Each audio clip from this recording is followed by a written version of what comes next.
One time there was a brother who was very committed to Salah, very committed. I'm a witness to this.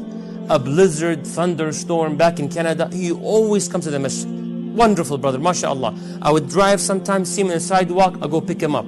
He has no car, no bus pass, no bike, nothing. All of a sudden the brother stopped showing up to the masjid. I go to his house, knock on the door, and he opens the door.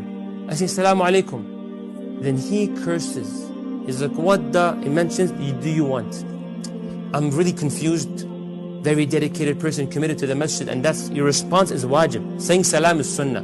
Responding is an obligation. Don't tell me I hate that brother, I have issues. No, no issues. When they say salam, you have to respond back. May Allah allow us to follow the sunnah.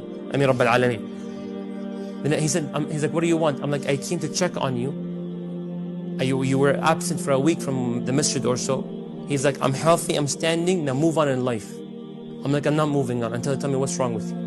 Because we're a little close, so I can have, it's subjective. Back and forth, he's like, okay, come here. So I go to his house, what's your story? He said, you know how dedicated I am to the masjid, yes or no? I'm like, yes, I admit to that. He's like, I come to the masjid regardless of the weather, I have no bike, I walk every single time. I'm like, Allah's my witness, yes, I do believe that, and I personally pick you up, yes, I know. But what's the problem? Why you stopped coming to the masjid? What's wrong with your attitude?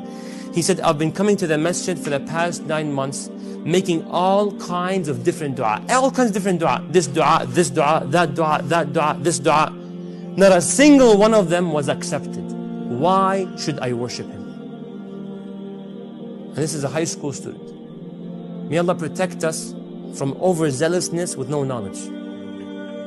So there's a lot of things you can tell that, but there's a lot.